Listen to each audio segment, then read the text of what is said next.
hello mga friendships, friends and neighbors.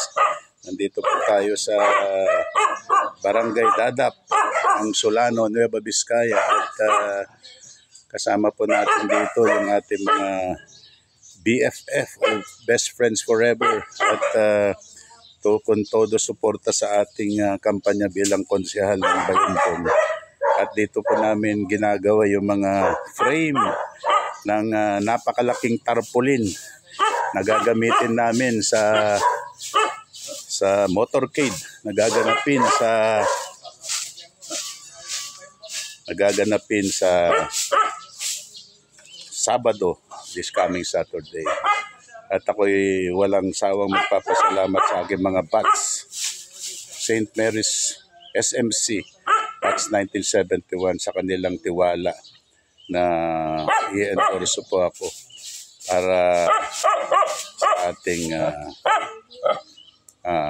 bayan ng Bayambong. Naway manalo po tayo dahil ang aking panalo ay panalo rin ng aking kapwa Bayambongenyos. So yun lang muna mga friendships, at ipapakita ko lang po sa inyo yung ginagawa nilang frame para sa aking motorcade sa Sabado. Ayan, dyan po sila. Ayan. Grabe Nes, oh. Hindi lamang panahon ang pinagkaloob sa atin mga kaibigan. Yung kanilang oras, ha? At pati yung labor and materials, oh. Grabe Nes talaga itong mga kaibigan kong ito. Kaya sabi nila wala daw forever, pero sa aking pananaw, sa aking palagay, merong forever. Para ko po'y magpapatunay na. Sabi nga nung awitin na as we grow older,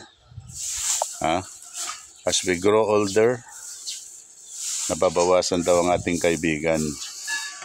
Pero hindi natin kailangan ng maraming kaibigan. All we need are friends that are loyal. Friends na talagang hindi ka tatalikuran. At they're always at your back to support you all the way. So yan mga kaibigan, ang aking sharing ngayon. Magandang araw po sa ating lahat.